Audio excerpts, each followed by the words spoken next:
امریکہ اور ایران کے درمیان کشیدگی پھر شدت اختیار کر گئی۔ امریکہ کے مسلسل چھٹے روز ایران پر حملے، وہ شہر کے شم بندر عباس اور عراقی سرحد سے ملحقہ اہواز شہر میں دھماکے، بندر خمیر، سیرک اور کوہستان میں بھی بمباری۔ ایرانی میڈیا کے مطابق حملوں میں ایران کے سول انفراسٹرکچر کو نشانہ بنایا گیا۔ امریکی لڑاکا طیاروں کا ایران شہر ایئرپورٹ پر میزائل حملہ، صوبہ ہرمزگان کے ساحلی شہر بندر خمیر میں رابطہ پل پر بمباری کی گئی۔ بندر عباس میں مواصلاتی ٹاور تباہ، بجلی کی فراہمی معطل۔ امریکی حملے میں بندر عباس کے ریلوے اسٹیشن کو بھی نشانہ بنایا گیا۔ تازہ امریکی حملوں میں 2 افراد شہید اور درجنوں زخمی۔ امریکی سینٹرل کمانڈ نے حملوں کی تصدیق کر دی، کہا کارروائی کا مقصد ایران کی فوجی صلاحیت کو مزید کمزور کرنا ہے۔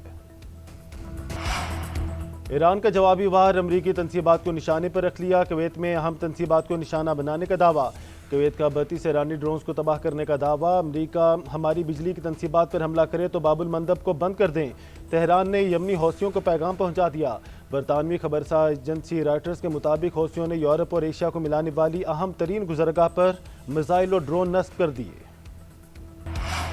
ایران نے عربوں کو اونٹوں کے دور میں پہنچانے کی دھمکی دے دی، ترجمان خاتم الانبیاء ہیڈ کوارٹرز ابراہیم ذوالفقاری نے کہا امریکہ نے ایرانی انفراسٹرکچر کو نشانہ بنانے کی جرات کی تو خطے کا انفراسٹرکچر تباہ کر دیں گے، عرب ممالک کو اونٹوں کے دور میں واپس پہنچا دیں گے، امریکی کارروائیاں جاری رہیں تو پورا خطہ تنازع کی لپیٹ میں آ جائے گا، ایران کسی صورت امریکہ کو آبِ ہرمز میں مداخلت کی اجازت نہیں دے گا، ہم کسی بھی حالت میں امریکہ جیسے بیرونی ملک کو مداخلت کی اجازت نہیں دیں گے، یہ ایران کی ناقابل عبور سرخ لکیر ہے۔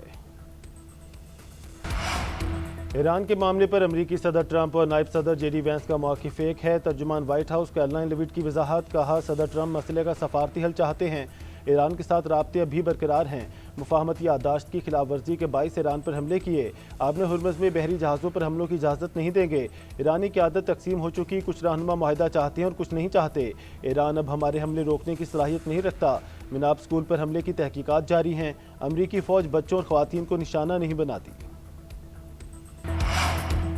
امریکہ ایران پر حملوں میں جنگی جرائم کا مرتکب ہو رہا ہے، ایرانی وزیر خارجہ عباس عراقچی کا کہنا ہے سول ڈھانچے کو نشانہ بنانے والے اپنی قانونی ذمہ داری سے نہیں بچ سکتے، امریکی حملے بین الاقوامی قوانین اور اقوام متحدہ کے چارٹر کی کھلی خلاف ورزی ہیں، ایرانی پارلیمنٹ کے اسپیکر باقر کالیباف کہتے ہیں امریکہ کو جب بھی موقع ملا وہ ایران کو نقصان پہنچانے کی کوشش کرتا ہے، امریکی دشمنی کسی جنگ یا صرف موجودہ امریکی صدر تک محدود نہیں، ہمارا نظریہ قومی مفادات اور طویل مدتی حکمت عملی پر مبنی ہونا چاہیے۔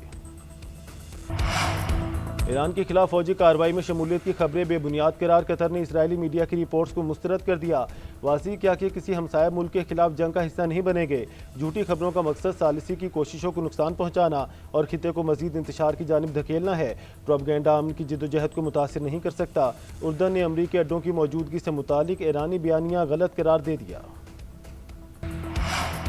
پاکستان کا امریکہ اور ایران پر مذاکرات کی میز پر واپس آنے پر زور، ترجمان دفتر خارجہ طاہر حسین اندرابی کا کہنا ہے اسلام آباد ایم او یو اپنی جگہ برقرار ہے، امید ہے فریقین اس کی اہمیت کو سمجھیں گے، جب بھی بات چیت کا فیصلہ ہوا اسلام آباد مفاہمتی یادداشت اس کی بنیاد فراہم کرے گی، کشیدگی کسی کے مفاد میں نہیں، پاکستان کسی بھی ملک کی طرف سے ہتھیاروں کے استعمال کے خلاف ہے، مسائل کے حل کے لیے بات چیت پر یقین رکھتے ہیں، تنازع کو مذاکرات کی میز پر ہی حل کیا جانا چاہیے، ترجمان دفتر خارجہ نے کہا اہم ثالثوں کے ساتھ رابطے بھی برقرار ہیں، موجودہ علاقائی صورتحال پر گہری نظر رکھے ہوئے ہیں، ہم چاہتے ہیں کشیدگی ختم اور تکنیکی مذاکرات شروع ہوں، امید ہے آبِ ہرمز کی صورتحال جلد معمول پر آ جائے گی۔